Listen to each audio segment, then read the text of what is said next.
que eu prego, né? Eu geralmente falo muito alto. Irmãos, boa noite para todos.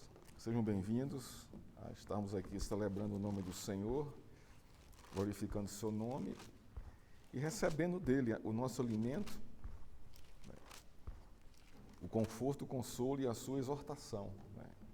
A palavra profética, ela tem esses três pilares: exorta, né? Conforta, né? E consola.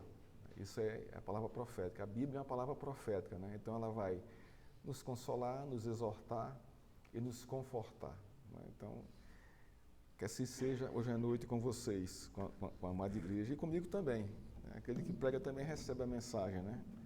A mensagem, ela é para todos. Abra sua Bíblia em Deuteronômio, capítulo 17, e vamos ler aqui dos versos 14 ao 20. Nós trabalharemos hoje esse tema aqui. Nosso tema é o rei que escolhe o rei, né? Isso basicamente é o que está acontecendo aqui. E quando esse rei escolhe o rei, ele vai dizer os pré-requisitos dessa escolha. E não só isso, ele vai também instruir como esse rei que ele escolhe deve conduzir a sua vida e deve conduzir a nação, o povo. Então, basicamente, o resumo dessa passagem trabalha esses três pontos aqui. É o que nós vamos ver hoje à noite aqui. E vamos começar com uma breve introdução, né? Depois nós leremos aqui o texto. A humanidade, de um modo geral, ela busca a perfeição em todos os seus aspectos de vida.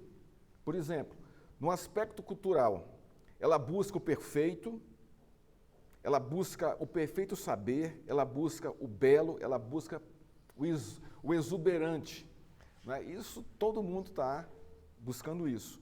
No aspecto social, ela busca pelo trabalho excelente, pelo casamento perfeito, pelas relações pessoais perfeitas. No aspecto religioso, ela busca pelo homem religioso perfeito, pelo homem espiritual perfeito e pela igreja perfeita. No aspecto político, ela busca pelo regime de governo perfeito, pelo líder perfeito e pela nação perfeita. O fato é, buscar a perfeição não é errado. Nós devemos fazer isso. O erro está em tornar essa busca em um ídolo ou num objeto de adoração. É o que muita gente faz. Isso até os crentes, inconsciente ou conscientemente. Vamos ler aqui o texto aqui agora, né, que temos como fundamento para a nossa exposição de hoje. Quando vocês entrarem na terra que o Senhor, seu Deus, está dando a vocês, para que delas tomem posse, e estiverem morando nela, e disserem, poremos sobre nós um rei, tal como todas as nações que estão ao nosso redor. Vocês certamente porão como rei sobre vocês aquele que o Senhor, seu Deus, escolher. Homem estranho, que não seja do meio dos seus compatriotas, vocês não devem pôr como rei sobre vocês, e sim um do meio dos seus compatriotas.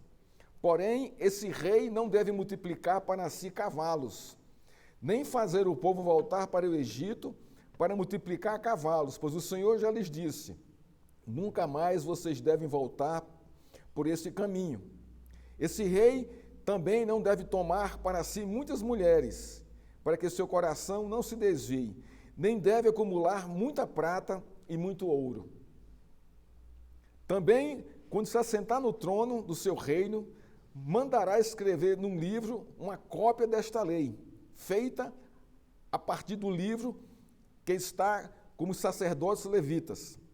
O rei lerá esse livro consigo, nele lerá todos os dias da sua vida, para que aprenda a temer o Senhor, seu Deus, a fim de guardar todas as palavras da lei e este estatuto para os cumprir.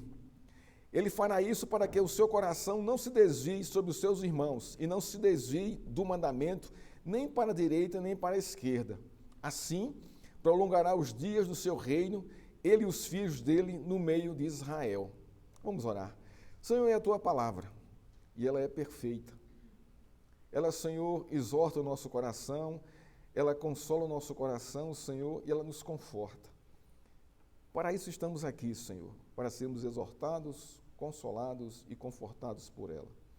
Ó Deus, nos ajuda, Senhor. Abre o nosso entendimento para que tenhamos e venhamos a entender o que o texto diz e aplicar esse texto à realidade da nossa vida, Senhor.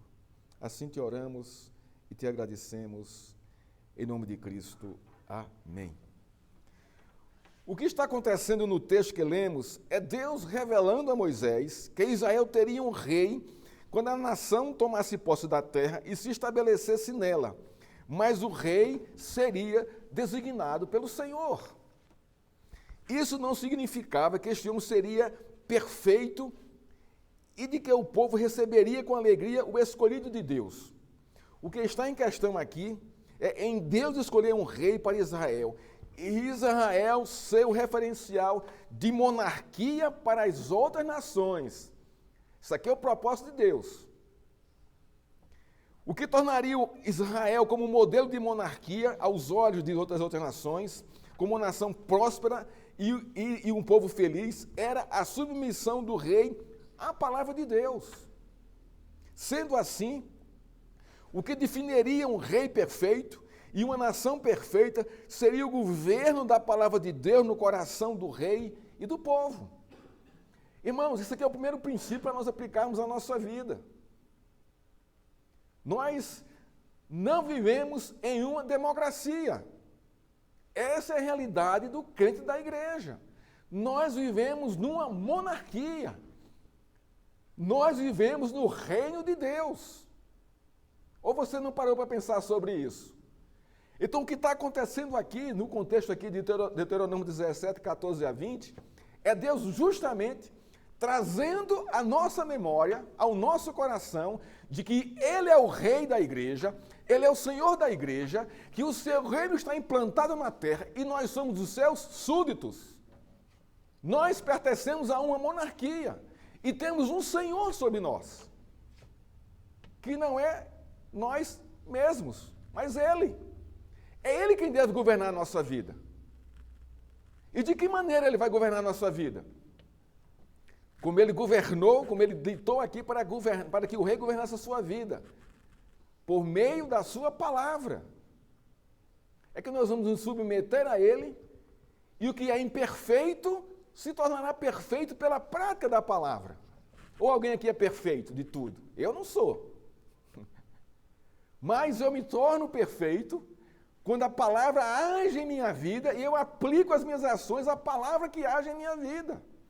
É o que vai acontecer aqui, é o que está acontecendo aqui. Então, quando Deus cria, quando Deus já projeta essa monarquia para Israel, era com essa finalidade, de que o reino de Israel refletisse para as nações vizinhas a realidade do reino de Deus. Isso me encanta, irmãos, porque a igreja está nesse mesmo papel.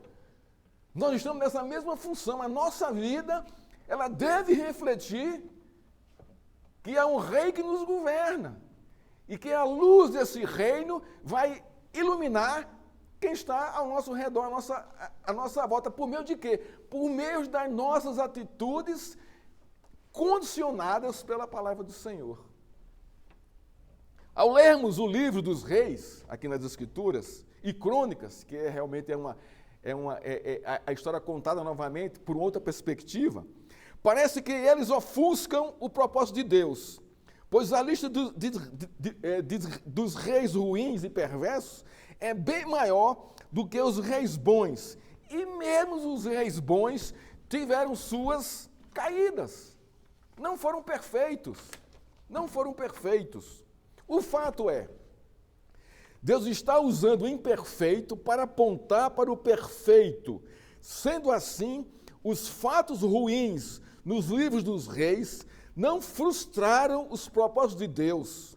Antes, revelam que toda autoridade humana, mesmo colocada por Deus, é imperfeita. E todo o sistema de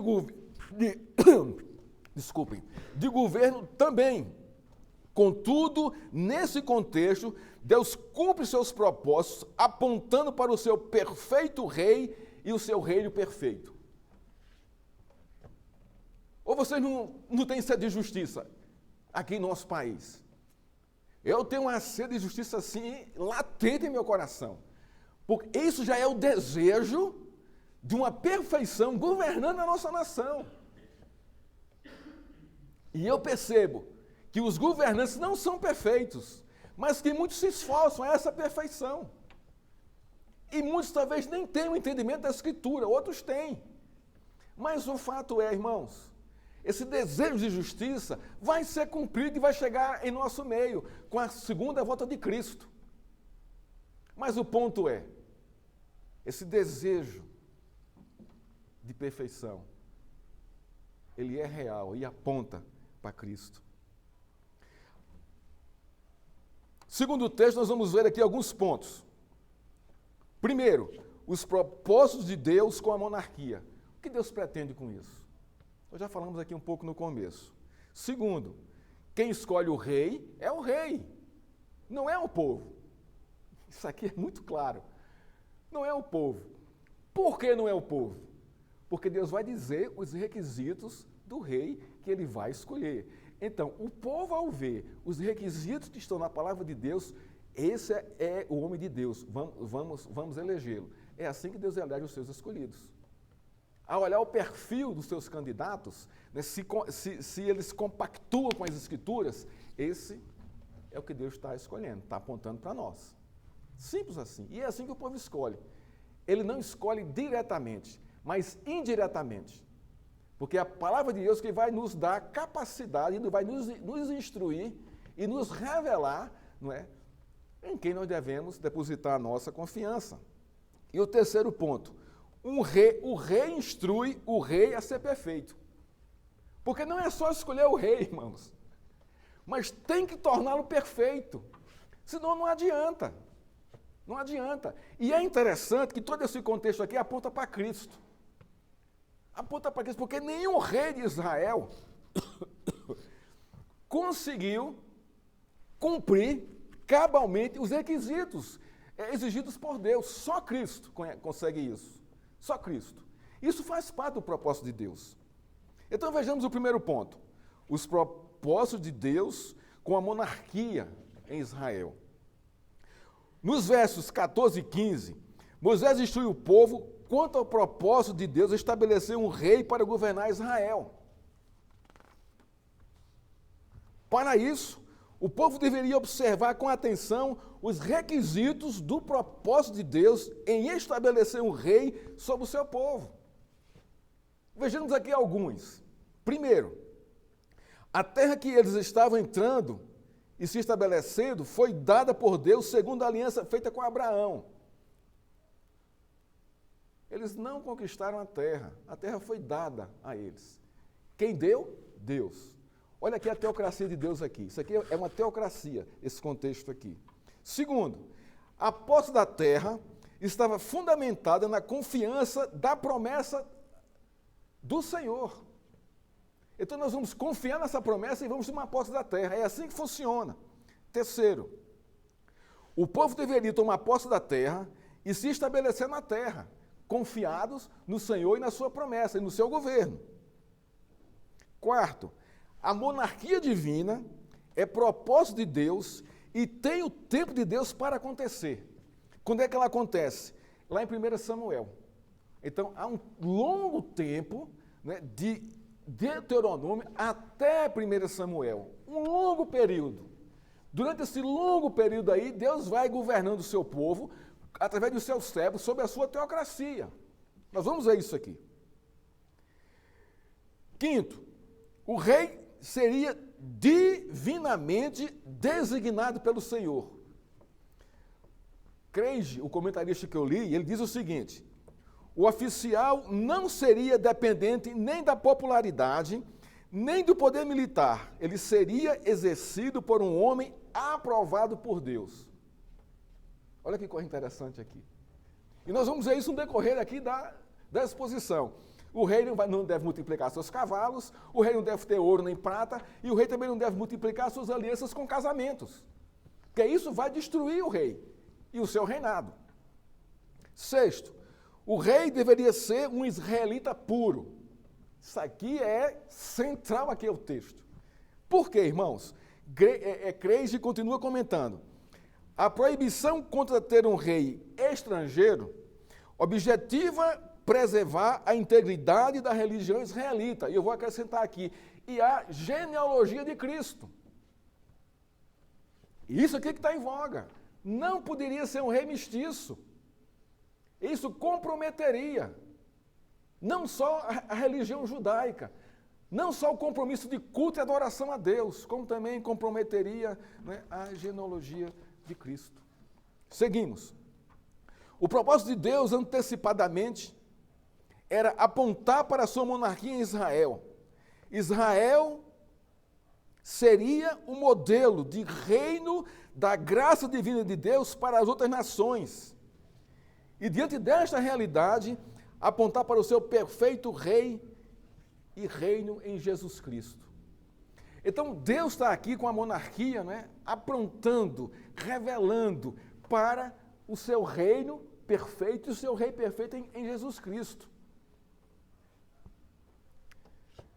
Quando comecei a minha vida profissional, eu esperava encontrar a empresa perfeita, o chefe perfeito e o salário perfeito.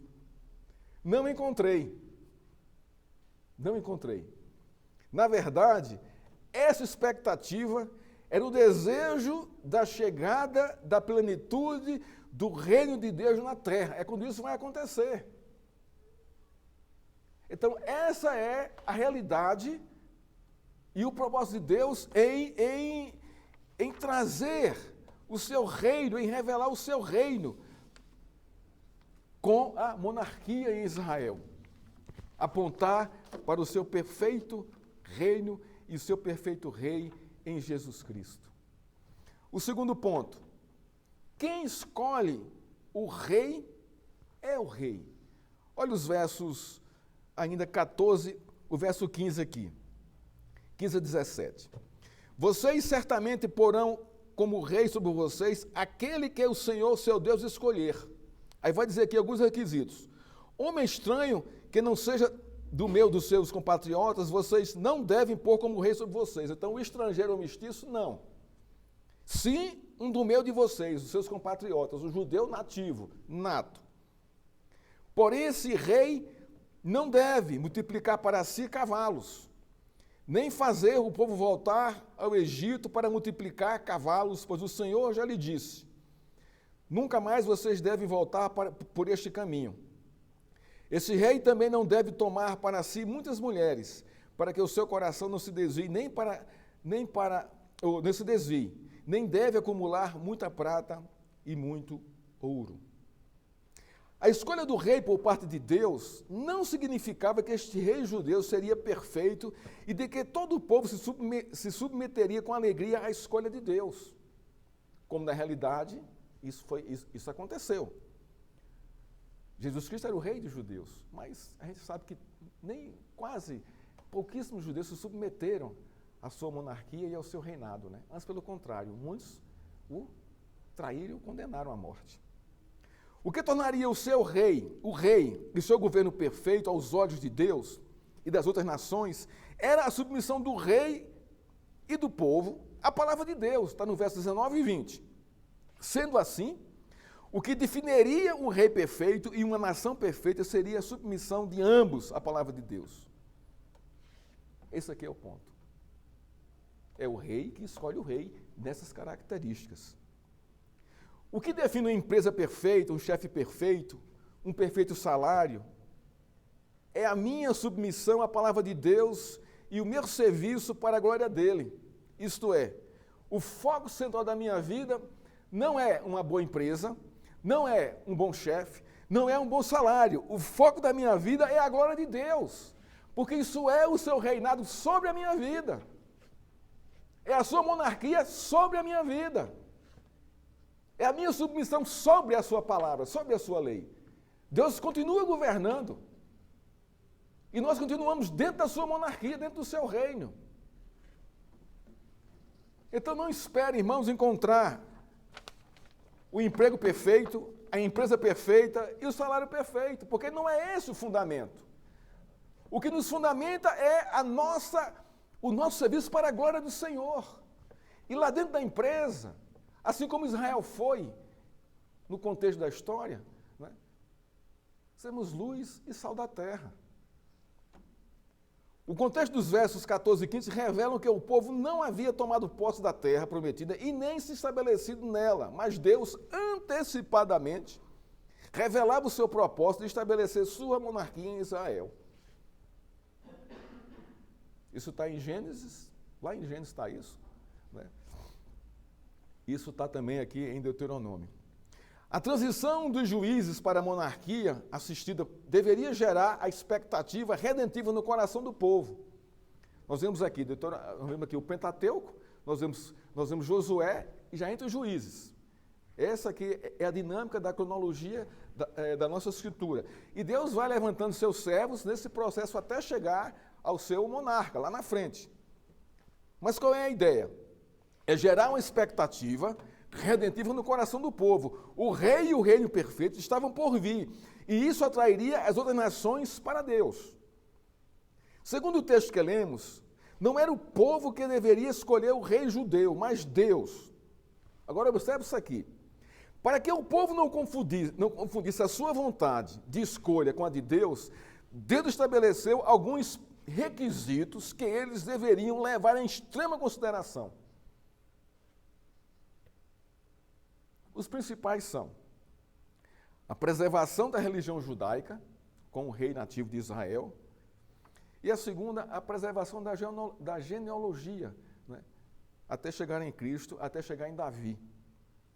Os versos 16 e 17 descrevem algumas proibições ou prescrições relativas ao comportamento do rei diante de Deus e do povo. Vejamos algumas delas aqui, ou todas elas. Primeiro, o rei não deve multiplicar para si cavalos. O que isso representa no contexto aqui da história, do contexto do texto? Isso significa que o rei não deveria aumentar seu poderio militar pensando na sua proteção e na do povo. Porque se isso acontece, se eu olho para o meu exército, nossa, tem 50 mil cavalos, são 50 mil guerreiros, o que é que vai acontecer? Onde é que eu vou depositar a minha confiança? No meu exército. E Deus fala, não faça isso. Por quê?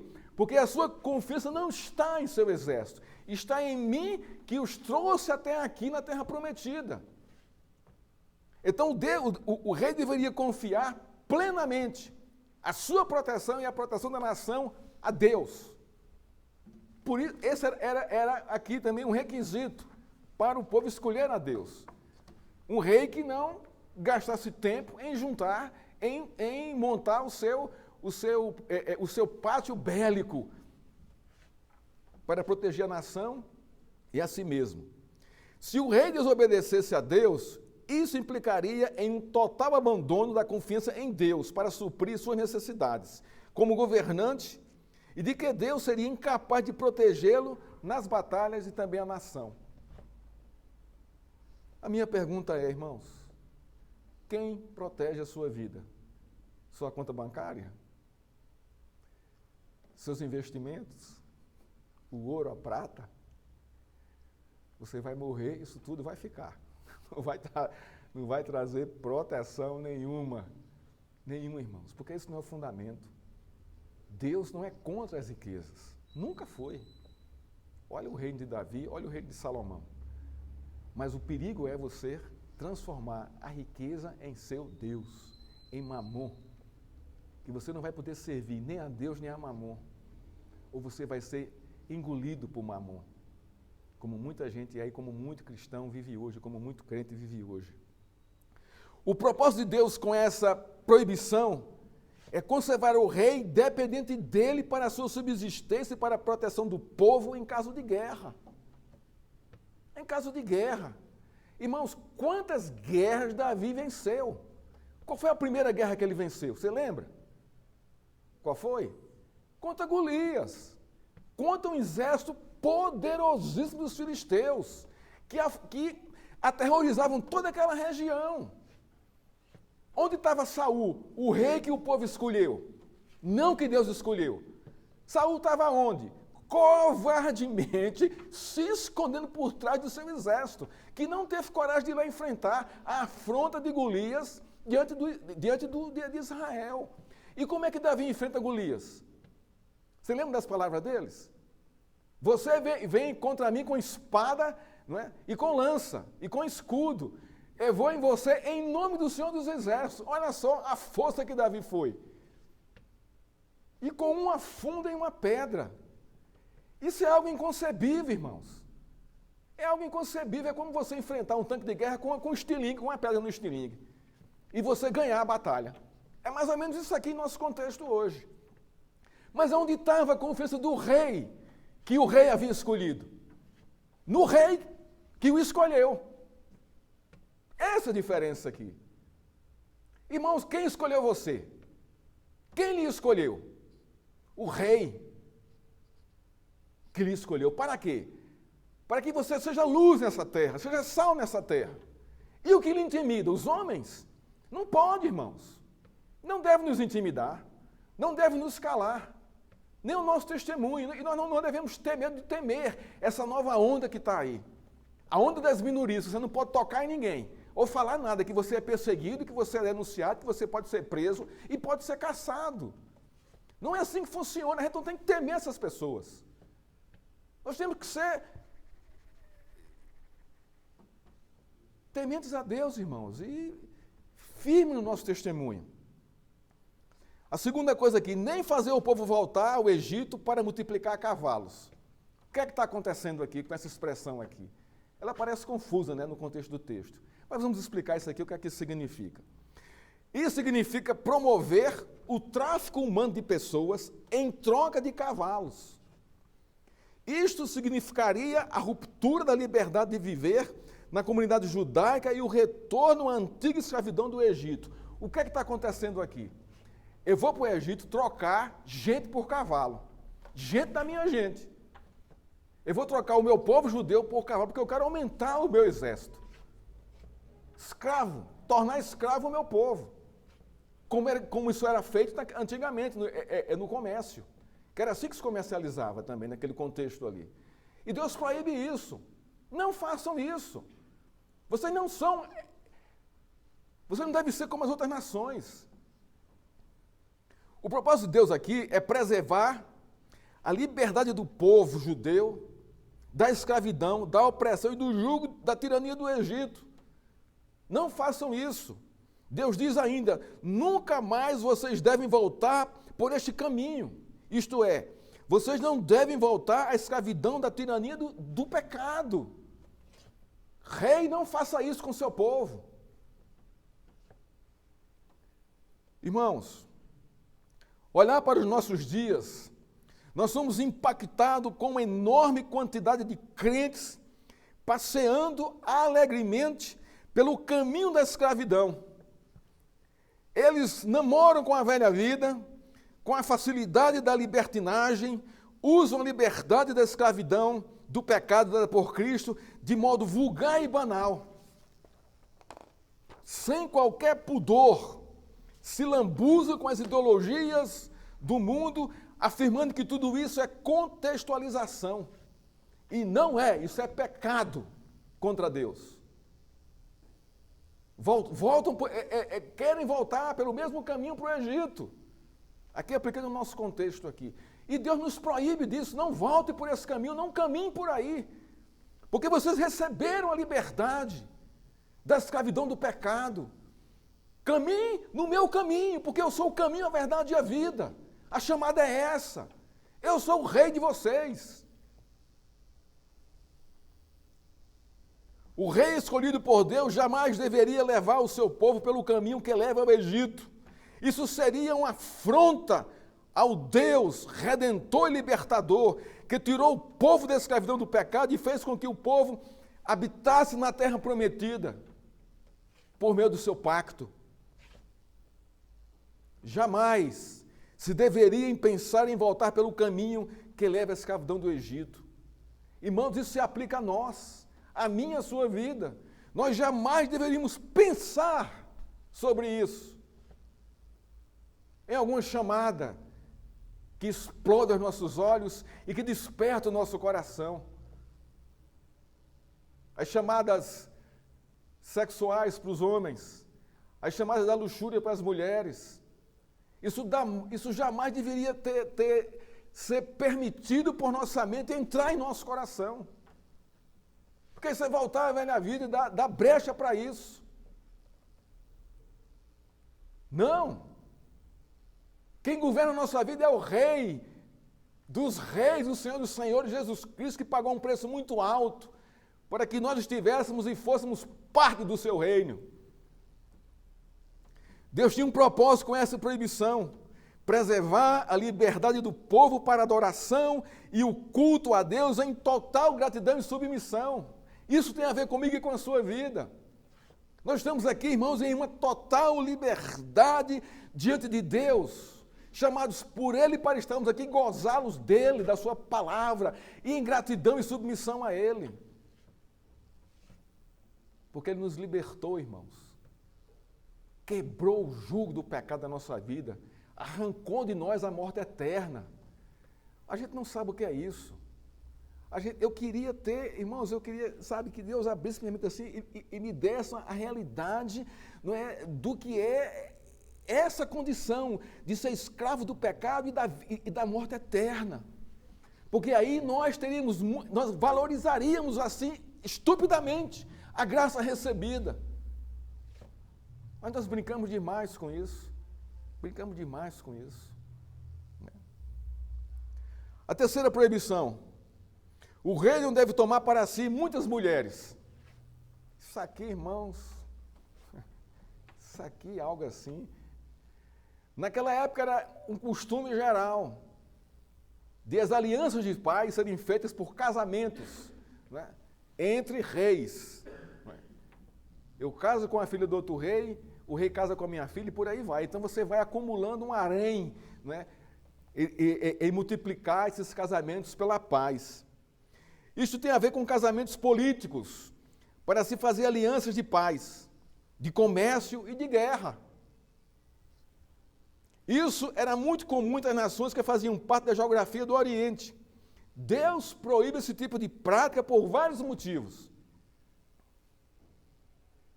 Antes de entrar aqui neles, vamos pensar hoje nessas alianças políticas hoje em nosso país. Não existe casamento, no termo literal da palavra. Não é? Os políticos não casam com as filhas dos políticos. Isso é proibido. A poligamia no Brasil é proibida. Mas essas alianças são as mais espúrias e nojentas, desculpa aqui a palavra, possível, para se manter no poder ou para derrubar o outro do poder. A dimensão é outra, mas isso é fato real em nosso contexto. Deus proíbe isso, irmãos. Para os políticos crentes e para os crentes políticos. Esse seria o termo melhor empregado. Não é? Então, Deus proíbe esse tipo de prática por vários motivos. Primeiro, preservar o casamento entre o povo judeu. Judeu casa com judeu. Judeu não casa com outra nação. Temos um exemplo claríssimo entre os juízes do fracasso de um casamento desse, Sansão e Dalila. E os pais foram assim, exortaram demais Sansão. Não faça isso, tem tantas mulheres bonitas aqui entre o seu povo, escolha uma delas. Mas Sansão encantou-se com a mulher filisteia, não é? E teve caso com elas. E o que aconteceu? Ele acabou, não é, totalmente, né, desqualificado, né, perdeu o seu poder como juiz, perdeu tudo, não é? E acabou morrendo, não é, por causa disso. Preservação da monogamia. Monogamia, irmãos, é algo muito sério na Escritura. Casamento é monogâmico, não é poligâmico. Não existe a filial, né? Como cantava Nelson Gonçalves, né? Aquilo aqui é uma tristeza. É um fracasso cultural isso aí. E motivou muita gente a arrumar filiais por aí. Eu tenho um exemplo na família assim, desastroso, desse casamento que foi um casamento arranjado, mas havia outro por trás. Havia uma filial e a família se destruiu toda. Até os bens estão brigando até hoje aí, por causa disso. Preservar o povo da promiscuidade. Porque, olha, se o rei tem várias mulheres, então qual é o exemplo para mim? Eu também quero ter várias mulheres, olha, porque o rei pode, porque eu não posso. Porque essa é a relação do povo com o seu governante. Essa é a relação, ela é um espelho. Então gera o quê? Uma promiscuidade total, irmãos. Total. Quarta, preservar a religião judaica, para não haver mistura entre a influência das culturas religiosas entre os povos. O que aconteceu com Salomão? Qual foi a derrocada de Salomão, irmãos? O que foi que Salomão fez que não deveria fazer como rei escolhido de Deus? Ele descumpriu isso aqui. Salomão chegou a ter 300 casamentos e 900 mulheres. Imagina o que é isso. Tudo pacto político. E o que aconteceu com Salomão? Lê o livro de Eclesiastes, você vai ver ali, né? Ele confessando ali, ou o autor que observava a vida dele, escrevendo ali o testemunho dele. Uma tristeza. Ele perdeu-se, irmãos. Perdeu tudo, perdeu o prumo. Depois de Salomão, o que é que acontece com o reino de Israel? O reino se divide. Porque não houve cumprimento. Houve uma mistura ali muito grande de idolatria, dessa coisa toda. E quinto ponto aqui, preservação da família. O fato é, a aliança com muitas mulheres estrangeiras levaria o rei à idolatria, quebrando assim a aliança com Deus. O rei Salomão é o exemplo claro desta realidade. Após sua morte, o reino se divide e nunca mais se unifica. Observe o propósito no verso 17.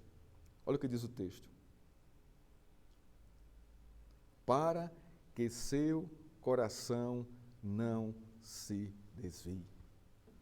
Deus preservando aqui, irmãos, a vida do rei, na sua integridade, na sua santidade. Paulo, quando escreve a sua segunda carta à igreja de Corinto, no capítulo 6, versos 14 a 16, ele diz o seguinte: não se ponham em julgo desigual com os descrentes, pois que sociedade pode haver entre a justiça e a iniquidade? É uma pergunta retórica. Você sabe responder isso? Nenhuma. Ele continua. Ou que comunhão existe entre a luz e as trevas? Nenhuma é a resposta. Isso é óbvio. Que harmonia pode haver entre Cristo e o maligno? Nenhuma harmonia, irmão. Não pode haver harmonia. A resposta aqui também é clara. Ou que união existe entre o crente e o descrente? Nenhuma. Que ligação há entre o santuário de Deus e os ídolos? Porque nós somos, aí ele vai concluir aqui, ó, nós somos santuários do Deus vivo. O contexto aqui de Paulo se reflete a negócios. Negócios mesmo assim, sociais, comunhão de negócios. Vamos juntar para fazer aqui uma empresa, tal. Um crente com descrente, não vai dar bom resultado, não dá resultado. Isso não vai funcionar. E se aplica esse texto aqui também ao casamento. A união de um crente com um descrente. O que vai acontecer, irmãos? A descrente ou o descrente puxa o crente para o outro lado. É muito difícil o crente puxar o descrente para o lado de cá. Eu sei que existe casamento de descrente, que existe uma harmonia, que o marido permite a esposa ir para a igreja, não tem nenhuma confusão. E também o inverso. Né? O marido é crente, a esposa é descrente, e a esposa permite que o marido vá para a igreja. Mas isso, irmãos, eu acho que isso deve ser uma relação muito conflituosa, que já é conflituosa pela sua natureza do casamento. Mas ela se torna mais conflituosa ainda, nessa perspectiva. Não é? Então, irmãos, olha aqui, o princípio lá em Deuteronômios, sendo aplicado aqui hoje por Paulo aqui. Né? Quarta proibição. O rei não deve acumular muita prata e muito ouro. Irmãos, isso aqui, né, eu não preciso nem falar do nosso contexto hoje, a respeito das intenções e dos propósitos dos políticos de hoje. Não são todos, é claro que tem as suas exceções, mas o fato é,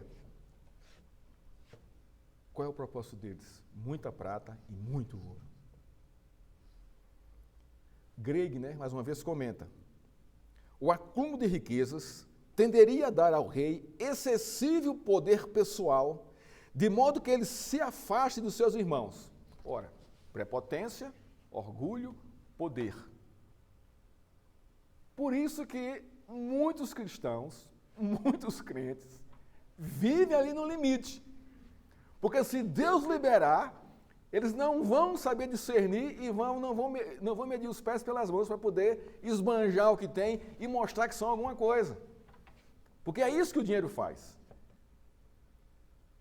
O dinheiro te dá poder social, poder político, não é isso? Poder de influência. Então, Deus proíbe isso. O rei não deve acumular para si muito ouro nem muita prata. Por quê?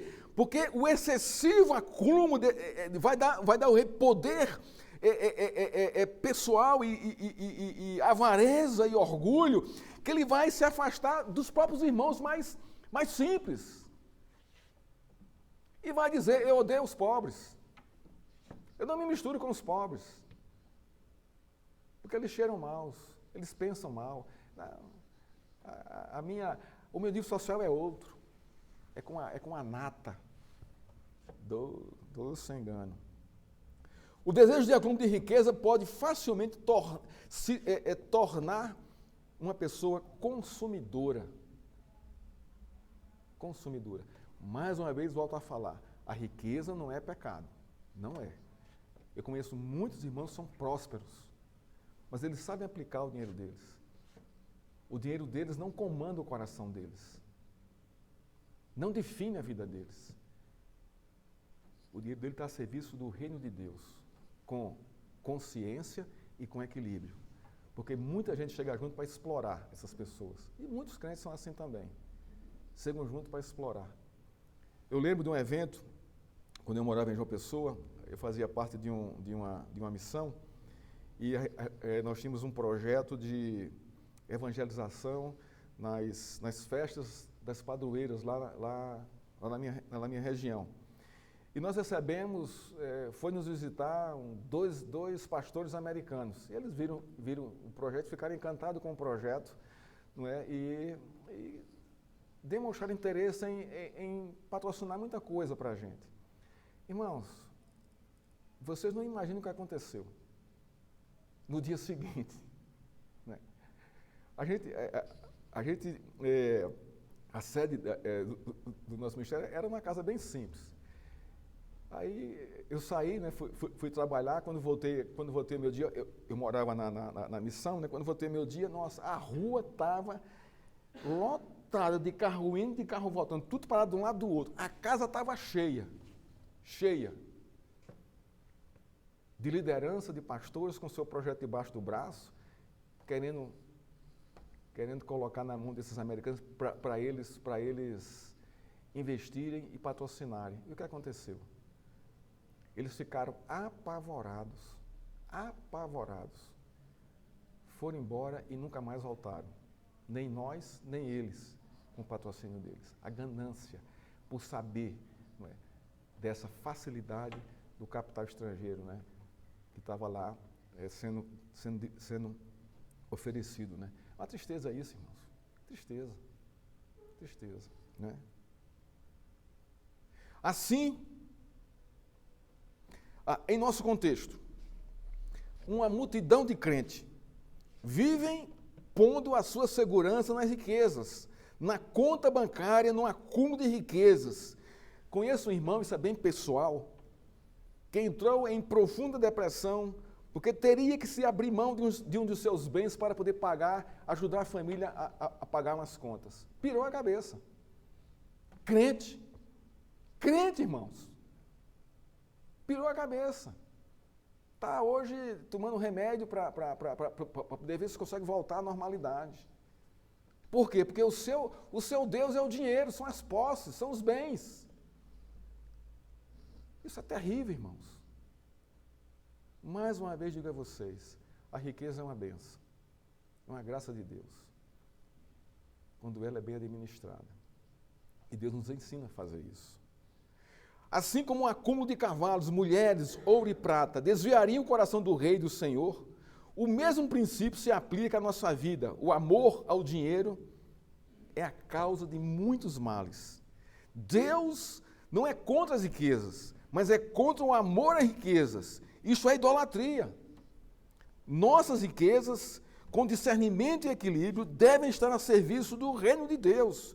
Devem servir ao Rei dos Reis e ao Senhor dos Senhores. Resumindo, o rei escolhido deveria ser perfeito diante do povo. E a pergunta que fazemos é: como o rei escolhido, sendo homem, poderia ser perfeito diante de Deus e do povo? Essa é a grande pergunta. E a nossa também: como eu, sendo imperfeito, posso ser perfeito diante de uma geração imperfeita? Essa deveria ser a nossa pergunta pessoal, irmãos. Porque para isso Deus nos chamou. Para sermos perfeitos, como é perfeito o vosso Pai que está nos céus. Deus diz em sua palavra: sede santo porque eu sou santo. Isso quer dizer o quê? Sede perfeito porque eu sou perfeito, mas como? Eu conhecendo as minhas limitações, a minha natureza, sabendo que eu sou um pecador, como, Senhor, os meus atos, a minha vida pode ser perfeita aos teus olhos? Primeira coisa, a nossa justificação em Cristo é a base para isso. Quando Deus olha para nós, Cristo é o filtro que nos justifica.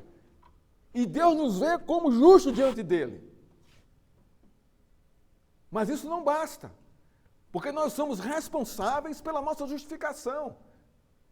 E aí vem a ver os nossos atos.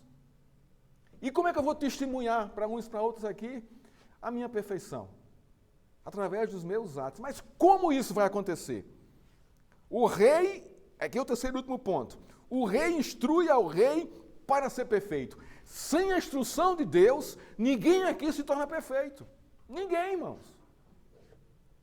Nós temos que ser instruídos, discipulados, adestrados por sua palavra. Mas como, pastor? Através do Espírito Santo que veio habitar em nós. Porque é Ele que nos conduz à Escritura. É Ele que revela a Escritura aos nossos olhos. É Ele que exalta Cristo. Por meio da palavra. Irmãos, uma pergunta muito básica. Por que Cristo enviou o Espírito Santo aos nossos corações? Tudo bem, como selo da nossa salvação. Está ótimo, está correto, mas tem mais coisa aí. Não é só por causa disso. Imagina a nossa vida cristã sem o Espírito Santo. Não, somos cristãos, somos. Mas sem a habitação do Espírito Santo em nós. Você ia ler a Escritura? Você veria a igreja? Você meditaria na palavra de Deus? Você se submeteria à palavra de Deus? Não. Ou talvez dificilmente. Então a função do Espírito Santo em nosso coração, irmãos, além de transformar o nosso coração no templo de Deus,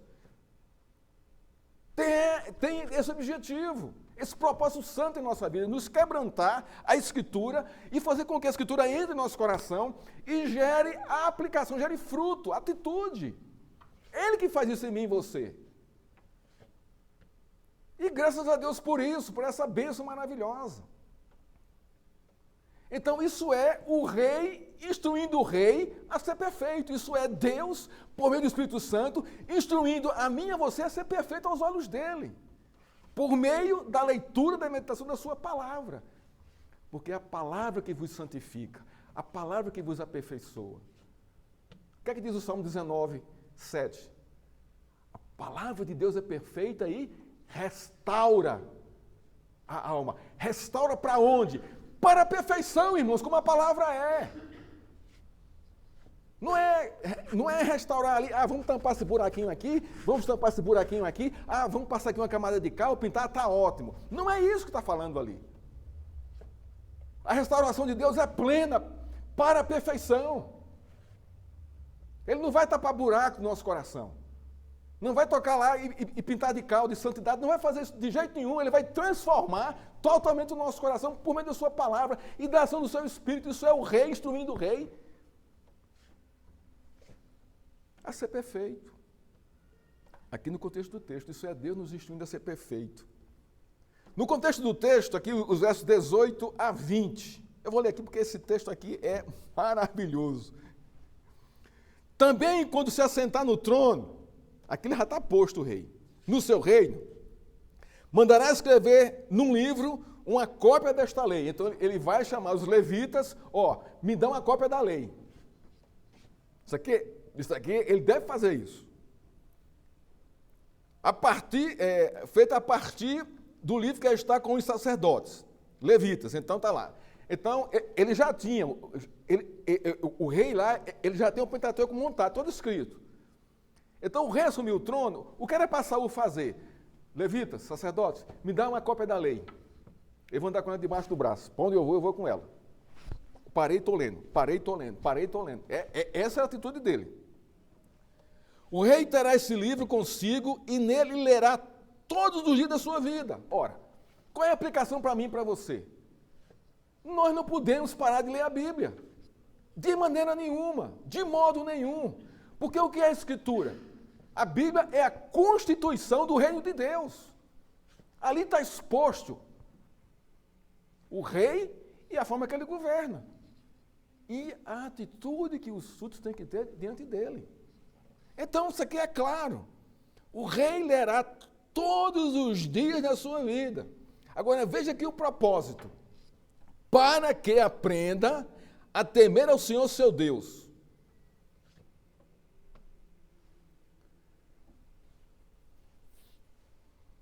Israel já tem a Constituição, isso é, a lei de Deus. Agora precisa conhecê-la e aplicá-la. A nova vida na nova terra recebida de Deus. Para aplicá-la à vida cotidiana, é preciso que alguém ensine a lei do Senhor. Como é que você ensina alguém alguma coisa? Tem um material didático, tanto para o professor como para o aluno. Esse é o modo normal e correto. Deus nunca deixou o seu povo sem uma liderança. Moisés morreria logo adiante. Josué assumiria, mas também morreria logo adiante. Deus envia seus juízes. Aqui é a sequência do livro. Pentateuco, Josué e Juízes. Mas eles não conduzem a nação conforme a lei do Senhor. A nação entra em decadência espiritual, mostrando a necessidade de um líder justo para guiar a nação. Aí Deus vai colocar, então chegou o momento esse, de a nação ter um rei. O livro de Juízes termina assim, né? É uma conclusão assim terrível do livro de Juízes. Está lá em 21 e 25. Diz assim, naqueles dias não havia rei em Israel. Então aqui já é apontando, já é pedindo rei. Cada um fazia o que achava mais certo. Isso é uma anarquia, isso é um caos social. Como é que nós estamos vivendo hoje, irmãos? Cada um faz como acha que é certo. Então, se você acha que é certo defraudar, você vai fazer. Se você acha que é certo passar a perna no irmão, você vai fazer. Se você acha que é certo pular a cerca, você vai fazer. Porque você acha que isso é certo, não tem nenhum parâmetro para corrigir, para apontar, dizer que, olha, isso não está certo. E é necessário que venha um líder que governe a nação apontando o que é certo e o que é errado. Irmãos, quem guia a nossa vida? É o que você acha que é certo e errado?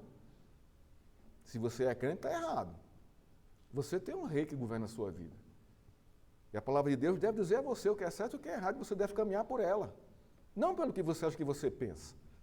Não é a sua vontade mais, é a vontade dele, que é boa, perfeita e agradável. Olha só, é melhor do que a sua. É menor do que a sua. Então o livro de Juízes, né, termina com essa frase assim, nossa, terrível, caótica. Então Deus chama e vocaciona Ruth. Juízes, Ruth. Em Ruth, Deus revela a dinastia de Davi, o rei que seria conforme o seu coração. Não é nem Saul, porque Saul é o encanto do povo. O povo caiu na lábia de Saul, na beleza de Saul, na estatura de Saul, na aparência de Saul. E o povo foi lá e elegeu. Mas aquilo não era. E Samuel reclama. E Deus diz, olha Samuel, o povo não te rejeitou, o povo rejeitou a mim, porque o povo não escolheu o rei que eu ia escolher. Mas deixa o povo escolher.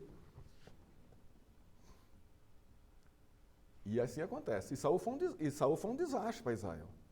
Foi um desastre. Mas Deus não vai deixar o seu povo sem referencial. Aí levanta quem? Davi. Os versos 18 a 20 são centrais ao contexto da instalação da monarquia em Israel, pois eles revelam o fundamento básico para que a monarquia de Israel revele o reino de Deus e seu perfeito rei e atrai mais outras nações para se submeterem ao rei dos reis e senhor dos senhores, porque esse é o fundamento. Não é só Israel ter um rei divino, mas é mais que isso.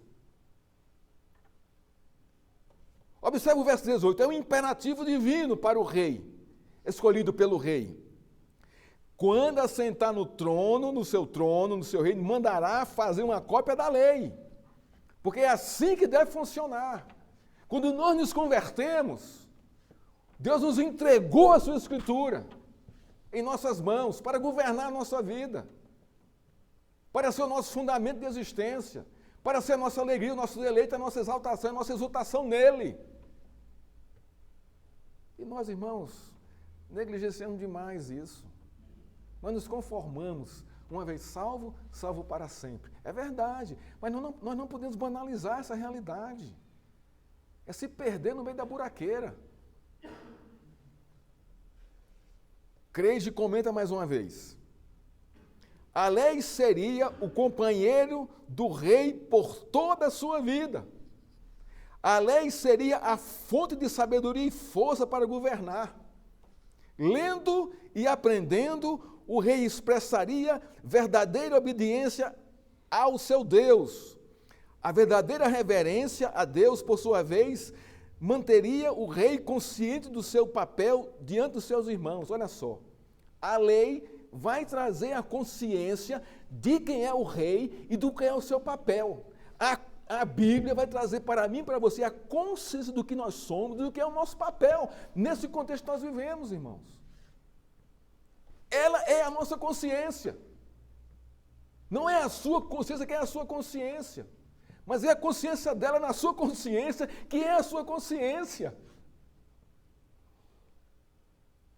Graça de Deus, irmãos. Essa é a separação do mundo. O conhecimento da lei de Deus e sua aplicação à vida cotidiana promoveria 3 resultados na vida do rei. E vai promover na nossa também. Porque Cristo é o nosso rei e governa a nossa vida. Primeira, o coração do rei não se ensoberbeceria. Não é isso? Vai furar o balão, puf. Não, eu sou crente espiritual. Eu oro e acontece. Peraí, cara. Você precisa furar esse balãozinho aí. Quem vai furar? A palavra de Deus. Quer ser o primeiro? Que seja o último. Quer ser o mais poderoso? Que se humilhe diante dos outros. Esse é o princípio da palavra de Deus. Segundo, o coração do rei não se desviaria dele. Irmãos, isso é fato. Quanto mais você lê a Escritura, mais você se apega a Deus, ou mais Deus pega você e se apega a Ele. É o inverso aqui. Deus lhe atrai e lhe gruda nele. Quanto mais você lê, quanto mais você está com Deus, Deus vai lhe grudando nele. É Ele que deseja isso, irmãos. Que nós nos sejamos apegados por Ele e a Ele. Para nós não nos desviarmos do Senhor. Não importa as circunstâncias de vida que nós estamos passando, o que você passará, o que você já passou. O que importa é que Deus está reinando no seu coração. Terceira, a dinastia seria longa e abençoada por Deus. A vida do rei seria longa. Olha aqui como ele termina aqui, no verso 20 aqui. Assim prolongará os dias do seu reino, ele e os filhos dele, no meio de Israel. Olha só. Prolongação, prolongamento, né, da vida e do reinado, né, da prosperidade bíblica, não dessa que está aí fora. Só pensa em coisa material, mas uma prosperidade aqui de comunhão, de consolo, de conforto com o Senhor. E Deus vai levando, implantando o seu reino, não é, na face da terra. O verso 19 é outro imperativo. O rei terá este livro e nele lerá todos os dias da sua vida, para que aprenda a temer o Senhor. Aprenda. Olha só, a Bíblia nos ensina. Nós não sabemos tudo de Deus. Você não sabe tudo de Deus, você não sabe. Nós temos que aprender de Deus, irmãos. Para o quê? Para temê-lo. Aprender. A palavra de Deus, ela é instrução para mim e para você. 2 Timóteo, eu acho que é... Só para a gente concluir aqui, deixa eu pegar esse texto de Timóteo aqui, que chegou aqui ao coração esse texto aqui. 2 Timóteo, né? Acho que é 3,16, se eu não me engano. A palavra de Deus é inspirada por Deus e útil, né? Vai dizer que é a utilidade da palavra de Deus. Eu acho que é 2 Timóteo, se eu não me engano. Deixa eu ver se é isso mesmo aqui. Olha só. Olha só, o mesmo princípio lá, do verso 19, está aqui em Timóteo, Paulo falando para Timóteo. Toda a escritura é inspirada por Deus e útil. Então, se ela é útil, ela vai me ensinar alguma coisa.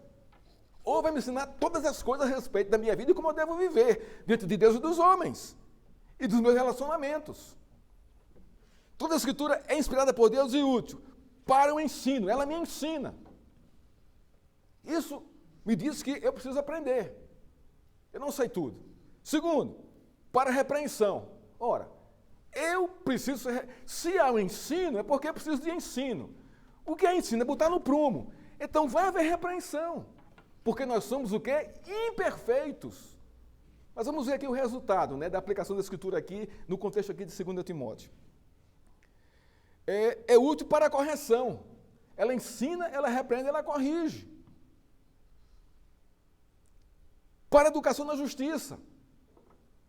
Na justiça de Deus. Agora, veja o propósito, irmãos. Se não é igualzinho aqui ao de Moisés, aqui no capítulo 17 de Deuteronômio. A fim de que o servo de Deus seja perfeito e perfeitamente habilitado para toda boa obra. Não há diferença do princípio para o rei que o rei escolhe para si. O mesmo princípio. Isso é tremendo, isso é gracioso, irmãos. E nós temos aqui o instrumento principal da nossa vida aqui, a palavra de Deus, para sermos perfeitos e sermos perfeitamente habilitados para toda boa obra. Boa obra em Cristo. Aqui está o princípio básico divino para o crente fiel temer ao Senhor, seu Deus. A leitura diária da sua palavra por toda a sua vida.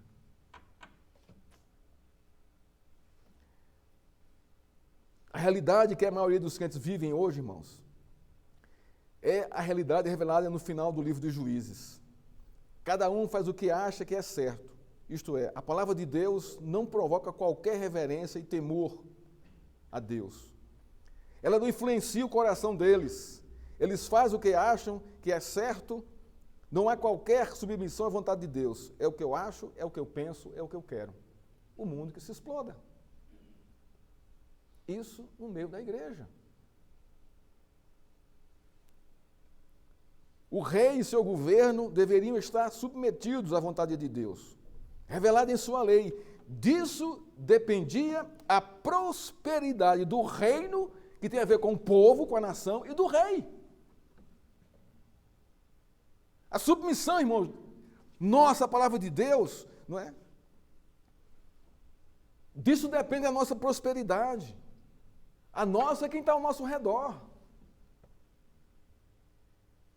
Quem está ao nosso redor? Um coração cheio de graça vai exalar a graça. Um coração cheio de misericórdia vai exalar misericórdia. Um coração cheio de compaixão e amor vai exalar misericórdia, compaixão e amor. Um coração rancoroso vai exalar rancor. Um coração inquieto, insubmisso, insatisfeito, vai exalar o quê, irmãos? Insubmissão, insatisfação, rebelião. Por quê? Porque a palavra não está tendo o efeito que é para ter, você não está permitindo que ela tenha esse efeito na sua vida. A palavra diz aqui, ela é útil para o ensino, repreensão, correção, educação na justiça, para com que propósito? Nos tornar perfeitos.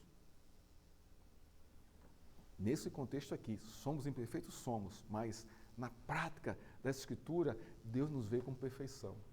Ah, pisei no pé do irmão, me perdoe, querido. Isso é ser perfeito diante do irmão. Pedir perdão, reconhecer o seu erro, reconhecer as suas limitações. E não exigir dos outros perfeição quando você é imperfeito. Creis e comenta mais uma vez. Eu peguei muita coisa desse comentário dele, apesar de ter lido outros, mas eu achei esse aqui o mais, assim, mais focado, com mais profundidade. Os atos e as palavras de Deus forneciam em detalhes a orientação e a sabedoria para a vida diária do rei. Como é que nós podemos aplicar isso à nossa vida? Da mesma forma. Os atos e as palavras de Deus, como é que eu vou conhecer os atos de Deus? Lendo a Escritura. Como é que eu vou conhecer a sua palavra? Lendo a Escritura. Fornecem para mim e para você detalhes, a orientação e a sabedoria para a nossa vida diária. Para a nossa vida diária. Irmãos, concluindo a nossa exposição de hoje, todos os reis, mesmo colocados por Deus, falharam de alguma forma em cumprir perfeitamente a sua lei. Mas nem por isso Deus deixou de usar seus servos para que, por meio deles, apontar para o Rei perfeito e seu perfeito reino em seu Filho Jesus Cristo. Quem você está aguardando? Quem você está esperando? Qual é a sua expectativa? A consolidação plena do reino de Deus e do reinado de Cristo. É ou não é? É, porque essa é a minha. Isso é o que a Bíblia nos leva para isso. Não devemos buscar, como busquei, pela empresa perfeita, o chefe perfeito, o salário perfeito. Isso apontava para o meu orgulho e prepotência diante dos outros. Eu não me via tão imperfeito como eles. Eu estava vivendo de modo que achava que era certo. Parte desse contexto aqui, eu não era crente e parte eu era crente. Olha só, que desvio aqui de finalidade. Hoje entendo que a graça e a misericórdia de Deus é derramada sobre os homens imperfeitos, para que eles, incomodados com a sua imperfeição, busquem aquele que recebe os imperfeitos e os liberta da imperfeição eterna. Foi o que aconteceu comigo. Justamente isso aqui. Aprendemos hoje algumas lições básicas para a nossa vida prática.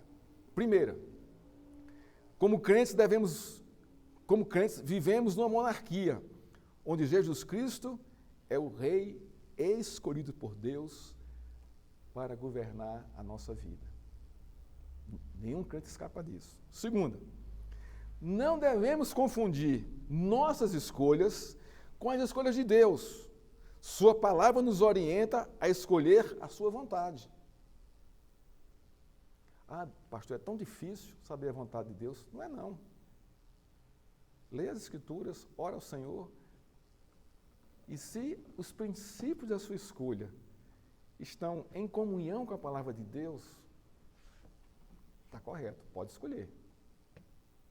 Mas se não estão, irmão, se tem alguma sombra de alguma dúvida, opa, freia, Não vai.